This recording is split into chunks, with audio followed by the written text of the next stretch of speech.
Many thanks for joining us again on the program Good Morning Abuja, and it is coming to you from the Unity Station, NTA Channel 5. Yes, let's make progress with our program this morning. We have another guest with us in the studio to discuss about African Statistics Day. Yes, there is a need for us to keep data, to keep statistics. Yes, and we have two gentlemen with us in the studio to talk to us about that.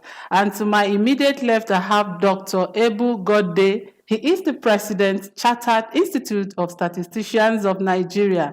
And to my far left, I have Kumafan Zan, acting AG Statistician General. Please, let's take it that way. Gentlemen, you're welcome to the program. It's a pleasure. All right. It's a pleasure to be here with you. Okay. We are talking about African Statistics Day. Talk to us about the day and the need to celebrate the day. Okay. It's African Statistics Day is actually a day that has been set aside by the Economic Commission Okay. by the UN arm of it to ensure that, look, every 18th of November, that Africans celebrate statistics. Okay. Because statistics is the engine room of everything. Okay. So, and among African countries, sometimes this day of celebration falls within weekend. Okay. And a window of opportunity is provided, whereby the celebration falls within weekend. The next week of it, nations are allowed to select the days that they want to use to celebrate it. Okay. And that is why we are here Yes, talking about it. exactly. Okay, Exactly. Kumafan, let me throw this question to you. How important is statistics or data to decision making, researchers, producers, to mention somebody feel how important it is to us? Okay, so the importance, we're realizing it more and more as the years go by, Okay. as situations arise, and we look back Okay. and we say, we have had data about this before, Mm. we wouldn't have been in this situation now. So statistics, I would say it comes natural to anybody. Okay. My ancestors had some statements like, if you're leaving your house in the morning and you saw a woman first, your trip will be like this or like this. Oh. If it's a man you saw when you first stepped out, Okay. it will be like this. Or if you came out and you hit your foot on a stone just It's a as you're leaving sign. your house. Yes. Now, they are saying this because they have observed in the past that Okay. whenever this happens, we see this following suit. Okay. That is statistics. At it's like it's innate. Every human being, even animals do that. Okay. Animals, even ants know that when it's dry, you gather some stuff, go down because the rain is going to come, and then you can't go out. I mean, bears hibernate. And so statistics is really life for all living things. But when we say as a field of study, it is a science that deals with identifying data sources, collecting them, analyzing them, storing them, using them for decision making. So you can see that it is really, really very important. So to governments, for example, government is there to provide security of lives and property, make sure that everyone gets access to the commonwealth of the place, to also check how the country relates with other countries or states with other states, all kinds of things all encompassing. And you don't do any of this without having data. And then the citizens also have the duty of keeping the government in check. Constructive criticism, but how do you precise what you can't even measure? Okay. And then businesses need to make decisions on investment.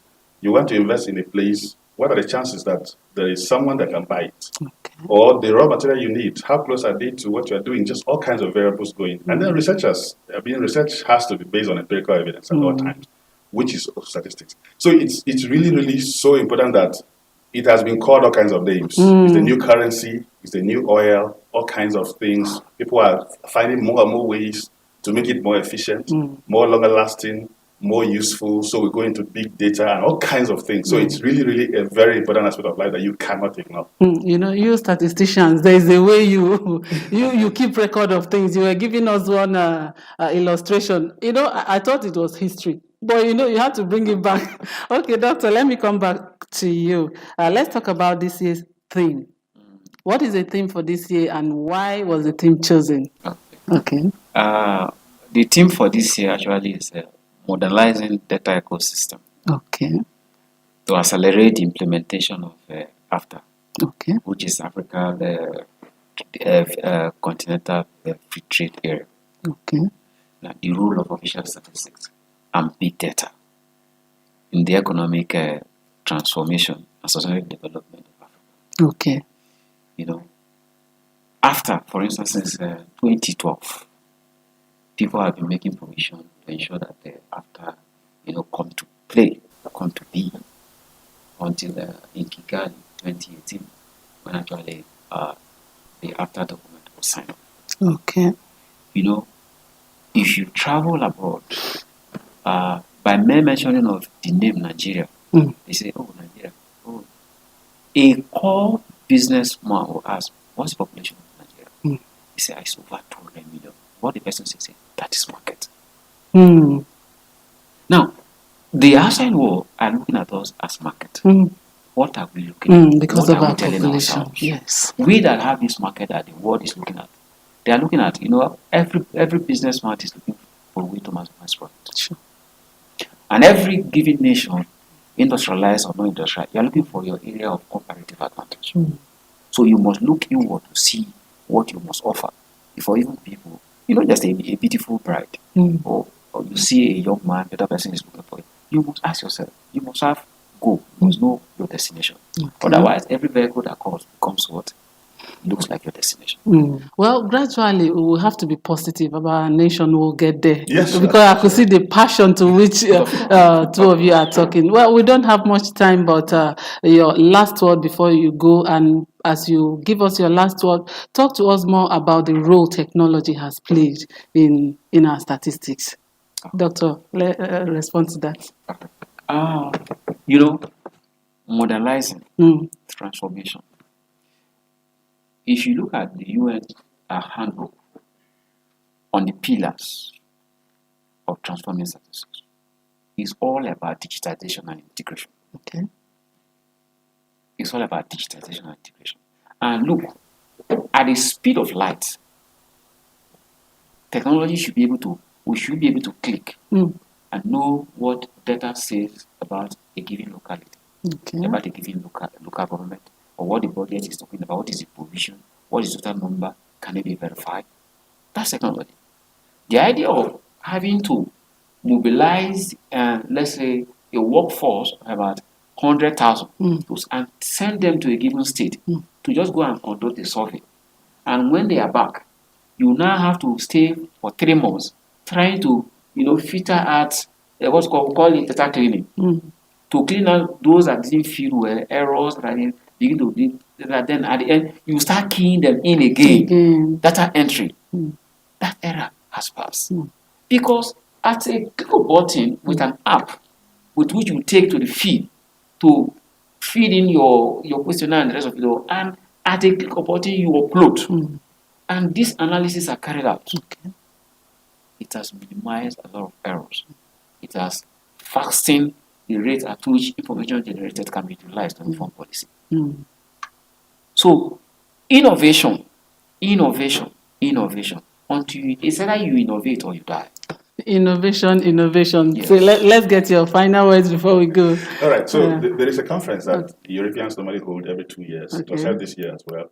Too bad it was about election time when it was holding in March this year. But the conference is called New Techniques and Technologies for Statistics. Okay. I have been to some previous versions this year, so I couldn't go. But the next 2, it's every 2 years. Okay. I'm going to be at the next one as well. Okay. It normally holds in Brussels. Now you will see countries showing you how it's not just about the advancement in technology itself, but also identifying data sources that were almost not noticed as sources before. Okay. So people can actually analyze data from social media, Facebook posts, Twitter posts. Yes. There's tech now available to harness them, analyze and give you sentiments of people about the government. Yes. And so the advancement is almost limitless. You have countries who are measuring economy in forms of, movement of vehicles, for example. Now, somebody is going to sit at the road and be counting vehicles that passed last week. No, they put a sensor on the road. That sensor measures the distance between the front tires and the back tire and says, okay, no, this is a long vehicle, this is a short, this is a truck, this is a bus, this is a car. And it counts all of these. And then it picks the ones that speak more to economic activity. And in real time, they're measuring these things. That's the level technology is going to statistics. Now, yeah. Nigeria cannot be left behind. No, we can't. Now, like you said, you can go out there, collect Yes. data and bring in, but the issue is we have to build a system Of that is course. sustainable. That is why the Nigeria statistical system is being evolved, even right now to speak, it's being evolved for a new document that is going to serve Nigeria for the next 5 years. Okay. Now, integral to this is also the state level, because the system is that this National Statistics Bureau, also a state bureau of statistics, which is what I'm heading for Benue State. Okay. Now, luckily for me, my own government, my governor, Reverend Father Dr. Hyacinth Aliyah, he's so interested. He called me and said, Benue is losing out because we don't have data. We need to do something. And I'm excited that here's a governor who, now our SG of the Federation, he's trying to lobby, our president here, lobby with so many states. You guys, we need you to have the system formalized, because it's like no one should be left behind, right? The chain is as strong as the weakest link, right? So if a state doesn't have this system formalized, it's affecting national system. Yes. And as long as our system is not functioning, we cannot feed into the African project like we're saying. And so for us as Benue State, we're trying our best to set up a system that is sustainable. That is what my responsibility is, to make sure that we have. So we are, the National Statistics Bureau is assisting us. The UN, the World Bank, they're all really willing to help, as the every other state. And so Nigeria has a lot, because when Nigeria fails, Africa invariably fails. So we cannot take it for granted. Yes. We need to take it very seriously. And Nigeria must not be left behind. Thank you. Thank you so much. You want to add one more? Okay. One key innovation that technology has helped, especially in the field of statistics, is, for instance, there's a field called spatial statistics. Okay. Like, for instance, I don't need to know the economic activities that's going on in the nation. If I do what we call nightlife analysis, that tells me how viable that particular economy is. Because it will display everything that is going on. Yes. So nations and industrialists and investors leverage on analyzing nightlife of a given city or a given nation to determine where to site their investment. Like you say, Nigeria will not be left out. And you've been able to talk to us, convince us the roles that statistics has done to our nation development. Yes, thank you so much. The only thing we need that we keep telling government. Yes. You see, technology is fantastic, but my people will say that good soup is money. Okay. Funding. The message is clear. Funding. Thank you so much, gentlemen, for coming on our show this morning. Dr. Ebu Godde, President, Chartered Institute of Statisticians of Nigeria, and Kuma Fanzan, Acting Statistician General. We thank you so much for your time with us on the program. We do really appreciate it. It's our pleasure. Okay. It's our pleasure to be with you. Yes. I look forward to being with you. Okay, thank you so much.